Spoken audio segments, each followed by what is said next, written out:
ഓം നമോ നാരായണായ.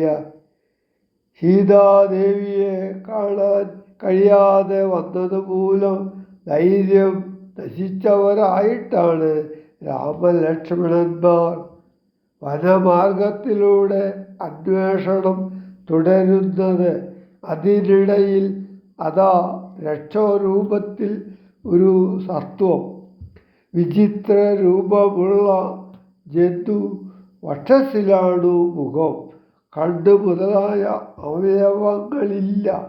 കൈകൾക്ക് ഭയങ്കരമായ നീളവും. ആ കൈകൾക്ക് മധ്യേ ആർ വന്നാലും രക്ഷസ് പിടിച്ചു ഭക്ഷിക്കും.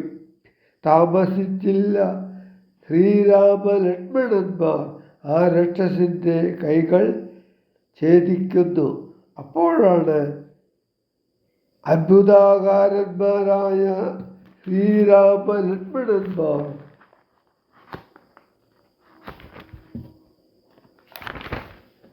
സൽപുരുഷന്മാരാണെന്ന് കബന്ധൻ തിരിച്ചറിയുന്നത്. കബന്ധൻ്റെ ചോദ്യങ്ങൾക്ക് ഭഗവാൻ മറുപടി പറയുന്നു. കബന്ധഗതി. പിന്നെ ശ്രീരാമൻ സുമിത്രാത്മജനോടും കൂടി കിന്നനായി വനാന്തരം പ്രാപിച്ചു. ദുഃഖത്തോടും അന്വേഷിച്ചോരോ ദിശി സീതയെ കാണായികയാൽ സന്നദ്ധൈരണ വനമാർഗെ സഞ്ചരിക്കുമ്പോൾ രക്ഷോരൂപത്തോടൊരു സത്വത്തെ കാണായി വന്നു. തൽക്ഷണമേവം രാമചന്ദ്രനും അരുൾ ചെയ്താൻ.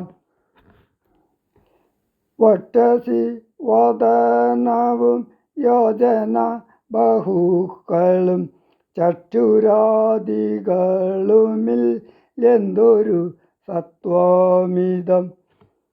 ലക്ഷ്മണ കണ്ടായോ നീ, കണ്ടോളം ഭയമുണ്ടാം. ഭക്ഷിക്കുമിപ്പോളിവൻ നമ്മയെന്നറിഞ്ഞാലും പക്ഷിയും മൃഗവുമല്ലത്രയും ചിത്രം ചിത്രം. വക്ഷസി വക്ത്രം കാലും തലയും ഇല്ലാതാനും. രക്ഷസു പിടിച്ചുടൻ ഭക്ഷിക്കും മുമ്പേ നമ്മെ രക്ഷിക്കും പ്രകാരവും കണ്ടില്ല നിരൂപിച്ചാൽ. തൽഭുജ മധ്യസ്ഥന്മാരായിതു കുമാരനാം കൽപ്പിതം ദാതാവിനാൽ എന്തെന്നാലതു വരും.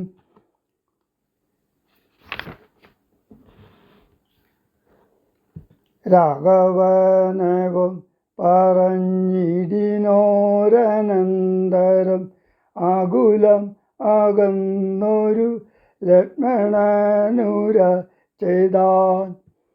പോരും വ്യാകുലഭാവം എന്തിനി വിചാരിപ്പാൻ.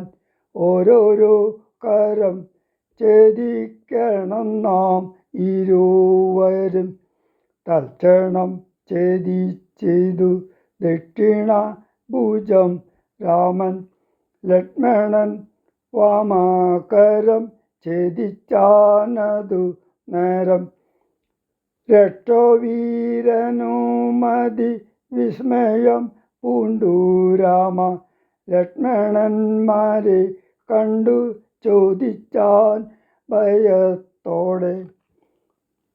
ബൽഭുജങ്ങളെ ഛേദിച്ചിടുവാൻ ശക്തന്മാരായി ഇഭുവനത്തിലാരും ഉണ്ടായില്ലിതിൻ കീഴിൽ.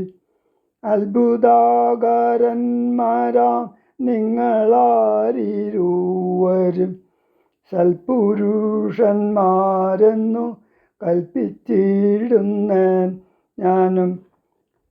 ഘോരകാനന പ്രദേശത്തിങ്കൽ വരുവാനും കാരണമെന്തു നിങ്ങൾ സത്യം ചൊല്ലുക വേണം.